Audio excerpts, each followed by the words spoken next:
महाराष्ट्र का विधानसभा चुनाव जिस पर इस वक्त सबकी नजरें टिकी हुई हैं। एक महीने का वक्त आप कह सकते हैं इन चुनावों के अंदर रह गया है, लेकिन इस एक महीने से पहले बहुत कुछ महाराष्ट्र की राजनीति में होता नजर आ रहा है।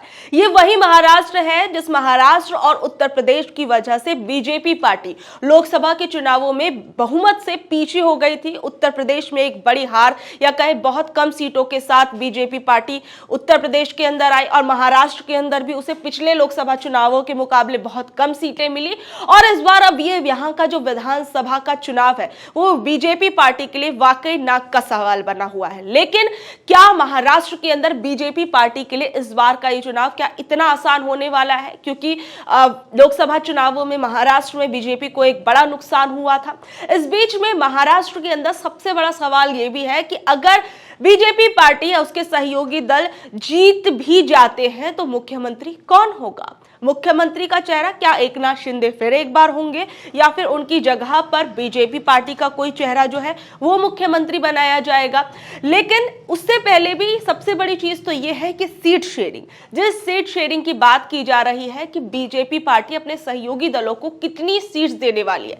महाराष्ट्र के अंदर कुल 288 सीटें जो है वो है, जिस पर बीजेपी पार्टी लगभग आप समझ लीजिए 150 से 160 सीटों पर चुनाव लड़ना चाहती है। और कहा गया कि कल रात इसे लेकर कल अमित शाह के घर पर एक देर रात तक एक बड़ी मीटिंग चली। इसके बारे में भी मैं आपको आगे बताऊंगी। लेकिन उससे पहले एकनाथ शिंदे के लिए भी आप समझिए कि वो भी चाहते हैं कि इस बार उनके पास कम से कम 100 सीटों पर वो चुनाव लड़े ताकि उनके विधायक जो है वो ज्यादा से ज्यादा आ सके और अगर नई सरकार बनती है तो वो भी एक मजबूत स्थिति के अंदर आए। तो आप ये साफ समझते हैं कि अगर ज्यादा विधायक होंगे तो आपकी ताकत ज्यादा रहेगी और मुख्यमंत्री बनने के चांसेस जो है वो आपके ज्यादा हो सकते हैं। लेकिन बीजेपी इतना क्या 100 सीटों पर इस बार बीजेपी एकनाथ शिंदे की पार्टी को चुनाव लड़ने देगी? ये सबसे बड़ा सवाल है, क्योंकि एकनाथ शिंदे के साथ सबसे बड़ी दिक्कत यह है कि बीजेपी पार्टी को कुछ अपनी इंटरनल रिपोर्ट्स के माध्यम से ये सूचना भी मिली है, ये जानकारी मिली है कि बहुत से लोग हैं इस बार जो बहुत से विधायक हैं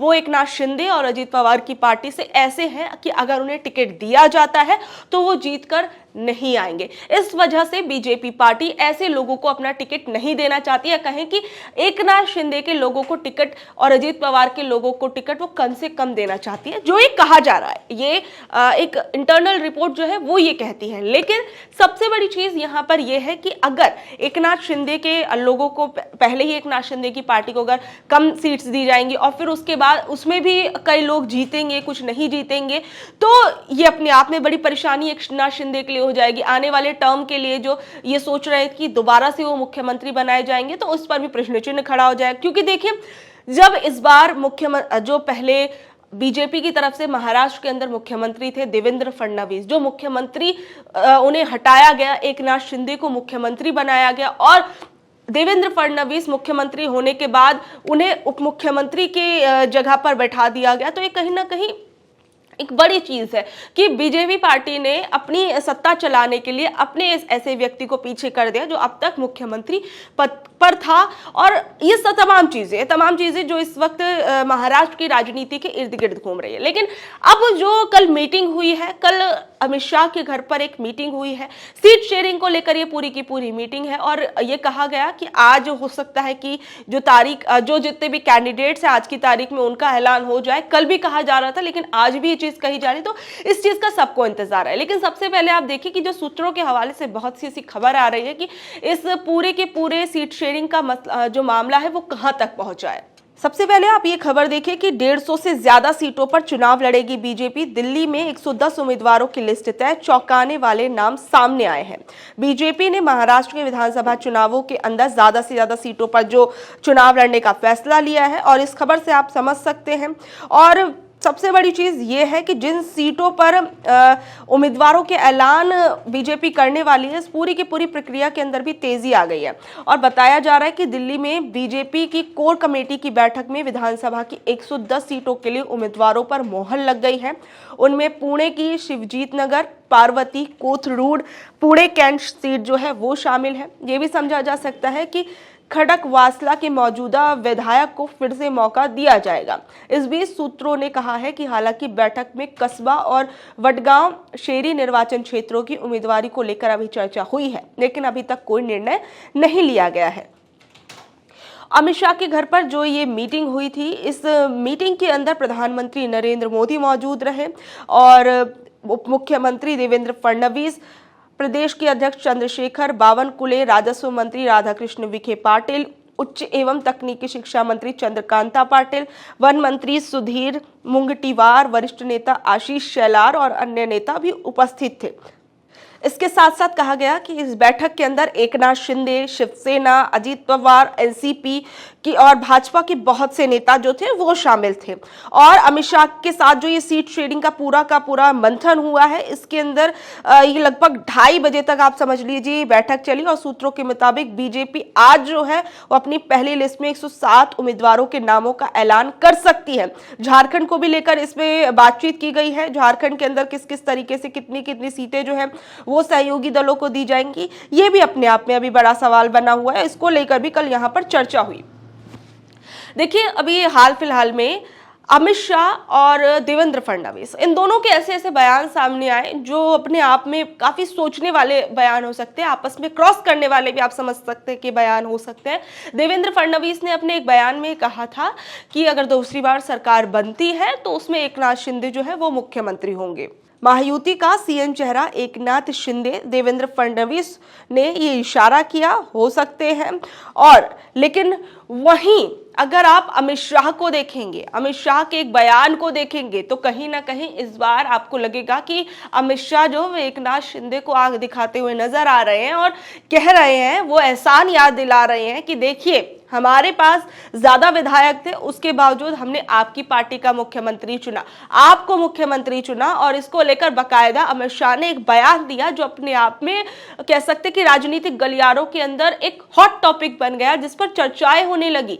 अमित शाह ने कहा, शिंदे जी हमने आपको सीएम बनाया है, हमारे लोगों ने बलिदान दिया है। अमित शाह के इस बयान पर महाराष्ट्र में बहुत सी अटकलें होने लगी कि क्या अब एकनाथ शिंदे जो है, क्या अगले बार अगर विधानसभा के अंदर जो महायुति है वो जीत जाती है तो क्या उसमें सीएम का चेहरा जो है वो एकनाथ शिंदे नहीं होंगे? क्या बीजेपी जो अभी तक बड़े भाई की भूमिका में थी वो अब कहीं ना कहीं महाराष्ट्र के अंदर अपने मुख्यमंत्री बनाना चाहती है? तमाम सवाल, तमाम बातें जो है वो होने लगी।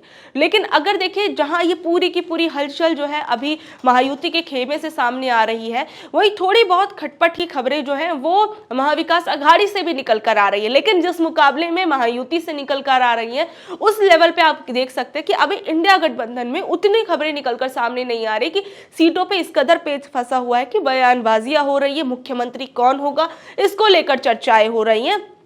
और मुख्यमंत्री को लेकर भी एक बयान जो है उद्धव ठाकरे का सामने आया था, वो भी मैं आपको बताती हूँ। लेकिन उससे पहले आप देखिए कि जो इन महाविकास अघाड़ी में अभी जो खटपट चल रही है उसमें क्या कुछ हो रहा है। देखिए, महाविकास अघाड़ी के अंदर भी कुछ 30 सीटें ऐसी हैं जिस पर पेच फंसा हुआ है, जिस पर कहीं ना कहीं आपसी गुटों की थोड़ी सहमति बनने में देरी लग रही है। और ये सीटें कौन सी हैं और क्या कुछ है वो भी जरा देखिए कि महाराष्ट्र के अंदर जो महाविकास अघाड़ी है उसने अब तक 258 सीट पर उसमें सहमति बन गई है। लेकिन जो सूत्र बताते हैं उसमें कहा गया कि 30 सीटों पर कांग्रेस, शिवसेना उद्धव और एनसीपी शरद के बीच पेच फंसा हुआ है। इसे लेकर आज राष्ट्रवादी कांग्रेस शरद चंद्र पवार गुट के प्रमुख नेताओं की बैठक भी हुई और इस बैठक में शरद पवार, सुप्रिया सुले, जयंत पाटिल, जितेंद्र आह्वान और अनिल देशमुख भी शामिल हुए। तो देखिए, ऐसा नहीं है कि अगर महायुति के अंदर बहुत कुछ चल रहा है, उठापटक चल रही, तो थोड़ी बहुत खटपट की खबरें जो है वो महाविकास अघाड़ी से भी सामने आ रही है। लेकिन सीएम पद को लेकर अभी उद्धव ठाकरे का एक ऐसा बयान सामने आया था, वो आप देखिए उन्होंने क्या कुछ कहा था। सीएम आगे आने वाले महाराष्ट्र के विधानसभा चुनावों में कौन होगा? महाराष्ट्र विधानसभा चुनावों को लेकर यूबीटी के अध्यक्ष उद्धव ठाकरे ने कहा कि महाराष्ट्र को बचाने के लिए विपक्षी गठबंधन में सहयोगी कांग्रेस और राष्ट्रवादी कांग्रेस शरद चंद्र पवार द्वारा घोषित मुख्यमंत्री के किसी भी चेहरे का समर्थन किया जाएगा। उद्धव ठाकरे ने यह घोषणा ऐसे टाइम पर की जब उनके सहयोगी कांग्रेस को हरियाणा में झटका लगा है और बीजेपी लगातार तीसरी बार सरकार बनाती हुई नजर आई है। देखिए, फडणवीस ने भले ही ये कहा कि एकनाथ शिंदे हो सकता है कि बातों बातों में कहा कि आने वाले जो दूसरे अगर विधानसभा में वो जीत कर आते हैं तो मुख्यमंत्री पद के दावेदार जो है वो होंगे, लेकिन उनकी बात ये कहीं ना कहीं आई गई सी लगती है, उस पर ज्यादा बात नहीं, उस पर ज्यादा चर्चा नहीं हुई। लेकिन अमित शाह ने जो बयान दिया वो कहीं ना कहीं इस और इशारा करता है कि अगले विधानसभा चुनावों में अगर महायुति जीतती है तो उसमें मुख्यमंत्री जो है वो बीजेपी अपना बनाना चाहती है। लेकिन एमवीए के महाविकास अघाड़ी में अगर आप देखेंगे तो ऐसी चीजें थोड़ी कम नजर आती है। लेकिन अब राजनीति है, राजनीति में पल भर में क्या हो जाए ये कुछ कहा नहीं जा सकता। बहरहाल आपको ये खबर कैसी लगी नीचे दिए कमेंट बॉक्स में जरूर बताइएगा और ऐसी अपडेट से जुड़े रहने के लिए देखते रहिए ऑनलाइन न्यूज भारत। धन्यवाद।